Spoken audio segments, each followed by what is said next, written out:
Hey you guys, all right, sorry, I'm 0 for 2 this week. I know, on Friday I went to Muffins with Moms. Today, my son, again, it's my son, he has an eye doctor appointment. I scheduled this appointment back in February, and this one was the soonest one I could get for him because he needs new glasses. But anyways, yeah, so I'm down in Ontario right now, so pray for me that I get home safe because, you know, traffic. All right, so limits of infinity. So this is the last lesson of our limits unit. Woohoo! So this is a very, very short unit like I told you guys before. So this is our very last lesson like ever, you know, because yeah, we're at the end. So we're gonna be looking at the limit. The only thing different between today and all the other days we've been doing limits is now, instead of a specific number, we're gonna look at the infinity as, we're gonna look at the limit as x approaches positive and negative infinity of some f of x.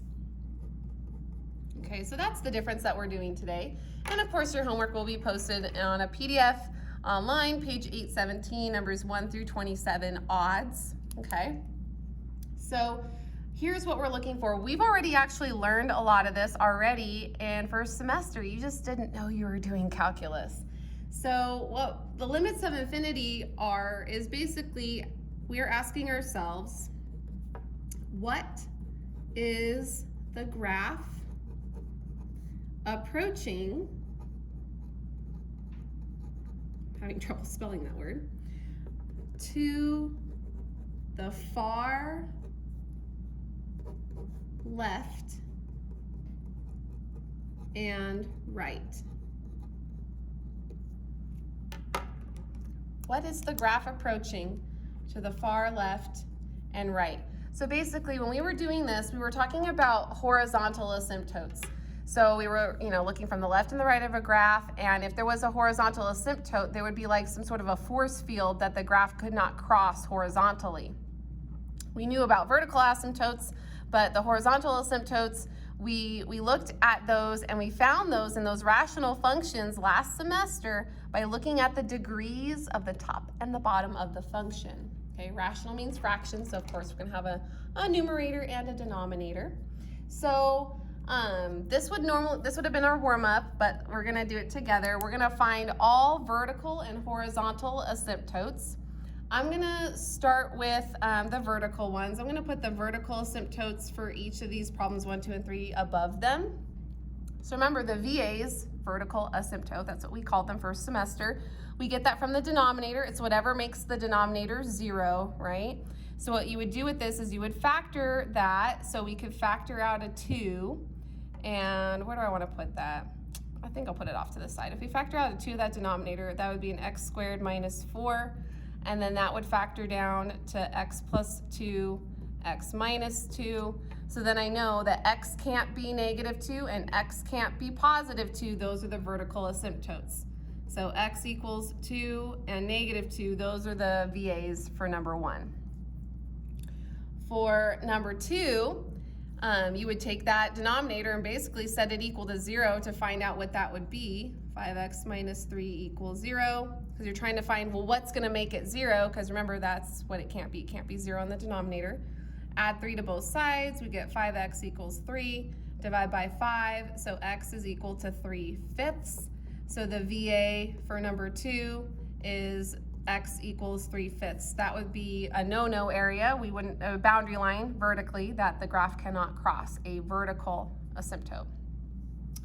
Number 3, same thing, we would set that equal to 0 and solve for x to find the VA. So this is review of first semester, which is good. You guys have a final coming up. Subtract 1, 2x equals negative 1, divide by 2, x equals negative 1/2. So the VA of this one would be negative 1/2.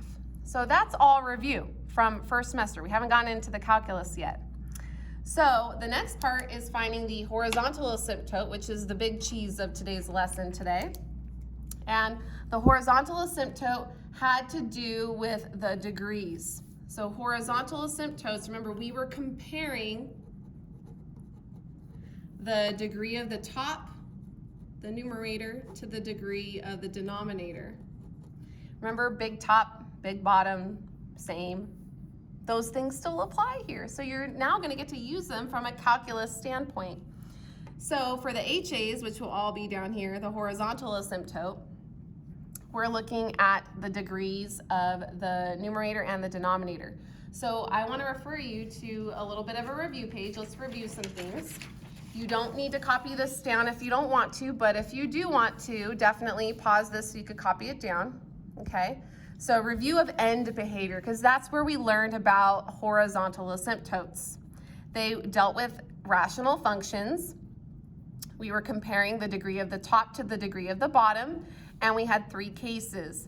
Either a big top, which means that the degree in the top was bigger.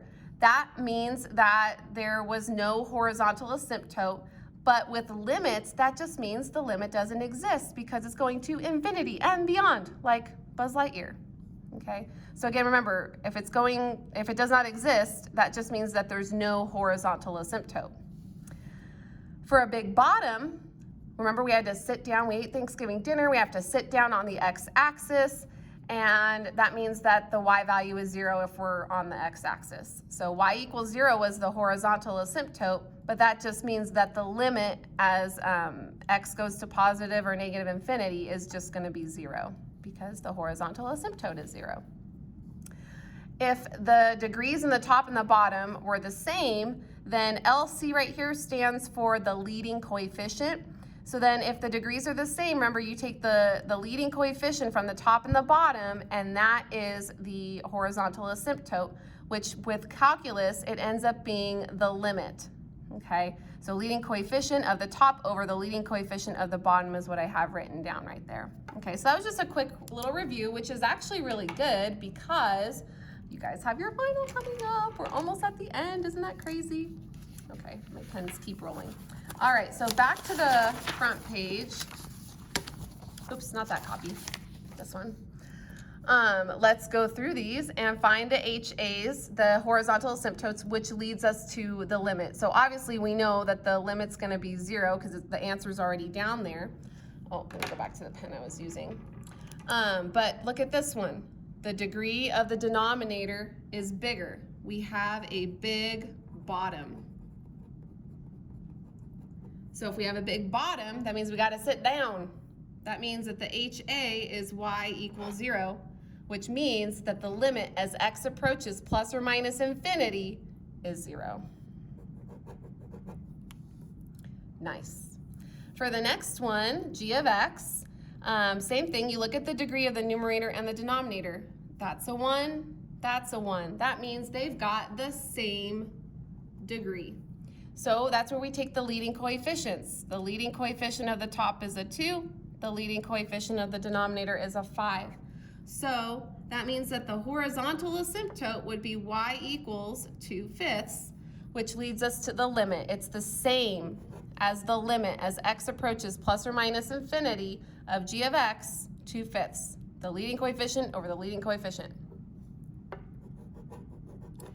All right, and then the last case is when we have the numerator degree is the biggest. We got a big top. Like Buzz Lightyear, that means he's top heavy, he's going to infinity and beyond. So when it's a big top, that means that the HA is none. There is no horizontal asymptote. But with the limits, when the top is bigger, that means that the limit as x approaches plus or minus infinity of the function has no limit. And in other words, we call that D and E. The limit does not exist. Okay, I forgot my highlighters, otherwise I would highlight that. All right, so now let's look at it graphically. Excuse me. That's smoke outside, it's like bothering me. Okay, so in this first one, graphically, looking at this, we see that we have a horizontal asymptote here, and it's got to be at a y value of 1 because the limit is 1. As we're approaching from the left and the right, or going towards positive or negative infinity on the left and the right, it's not going to ever pass a 1, so the limit is 1.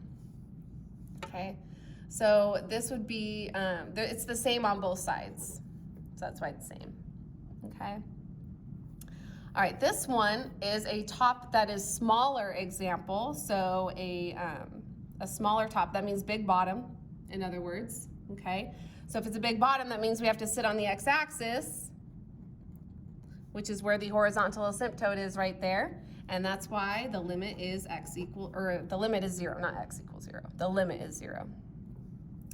This one has a diagonal asymptote, but as x is approaching negative infinity on the left, the y values are going up, up, up, up, up, up, up to infinity. And then as the x is approaching positive infinity on the right, the y's are going down, down, down, down, down, down, down to infinity.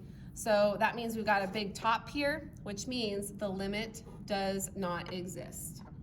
So that says does not exist. It's just kind of hard to read. It's really light. Okay? So we can see that from the graph. So when we were thinking about horizontally, where is x going? Remember, it's plus or minus infinity. So we've got negative infinity on the left of the graph, positive infinity on the right of the graph. So as x is going towards negative infinity, what's happening with the y? As x is going to positive infinity, what's happening with the y? That type of thing.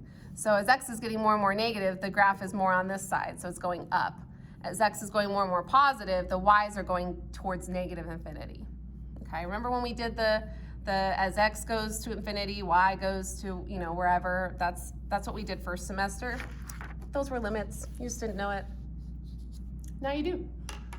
All right, so now we've got these ones. Find the limit as x approaches plus or minus infinity if it exists. So since we're finding the limit, we don't need to worry about, you know, if it's a vertical asymptote or not.